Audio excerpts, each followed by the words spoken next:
محترم ناظرین السلام علیکم۔ مولانا جلالالدین رومی رحمۃ اللہ علیہ کا قول ہے کہ جاننے کا مطلب یہ جاننا ہے کہ کن کاموں سے بچنا ہے۔ سیلف کنٹرول حاصل کرنے کے لیے آپ کو چاہیے کہ زیادہ سے زیادہ علم حاصل کریں اور بڑے اور کامیاب لوگوں کی زندگیوں کا مطالعہ کریں اور دیکھیں کہ کس انداز کے ساتھ انہوں نے اپنی زندگیوں کو گزارا اور کامیاب ہوئے، اور جو علم ہمیں حاصل ہے اس پر عمل کریں۔ جیسا کہ ہم سب جانتے ہیں، سچ بولنا، ملاوٹ نہ کرنا، وعدہ کرنا پورا کرنا، ناپ تول میں کمی نہ کرنا، غصہ اور حسد نہ کرنا، بغض اور کینہ نہ رکھنا، اور دوسروں کا حق نہ مارنا، گالی نہ دینا وغیرہ، یہ ایسے معاملات ہیں جو عام لوگوں کے علم میں ہوتے ہیں۔ سب کو ان پر عمل کرنا چاہیے۔ محترم ناظرین، کسی کو دھوکہ دے کر، جھوٹ بول کر، ناپ تول میں کمی کر کے، ملاوٹ کر کے یا کسی کا حق مار کے شاید ہم سمجھتے ہیں کہ ہم کامیاب ہو جائیں گے، تو یہ صرف ہماری کم فہمی ہے۔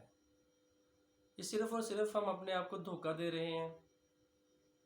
اگر ایسا ہوتا تو بڑے بڑے برانڈز اپنی سچائی اور معیار کی وجہ سے کامیابی اور مقبولیت کی بلندیوں کو نہ چھوتے۔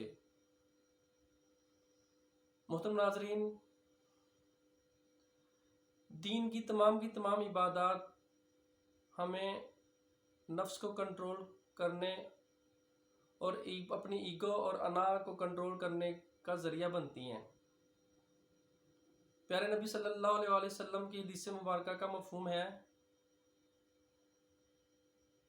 کہ جہاد جو ہم غزوہ اور جنگ میں کرتے ہیں وہ جہاد اصغر ہے، اور جہاد اکبر وہ ہے جو ہم اپنے نفس کے ساتھ روز لمحہ بلمحہ لڑتے ہیں۔ اور ایک اور حدیث مبارکہ کا مفہوم ہے کہ بڑا پہلوان وہ نہیں جو حریف پہلوان کو ہرا دے، بلکہ بڑا پہلوان وہ ہے جو اپنے غصے کو پچھاڑ دے، یعنی اپنے غصے پر قابو ڈال لے۔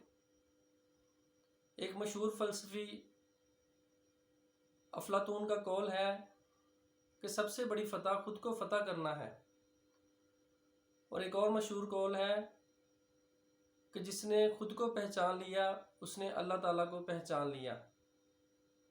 تو محترم ناظرین، اگر میری ویڈیو آپ کو پسند آئی ہو تو لائک اور شیئر ضرور کیجیے گا، اور میرے چینل کو سبسکرائب ضرور کیجیے گا، اور زندگی میں ضرور ہر روز نیا پڑھیں، نیا سیکھیں، اور نئی عادت، اچھی عادت کو اپنی زندگی میں اپنائیں۔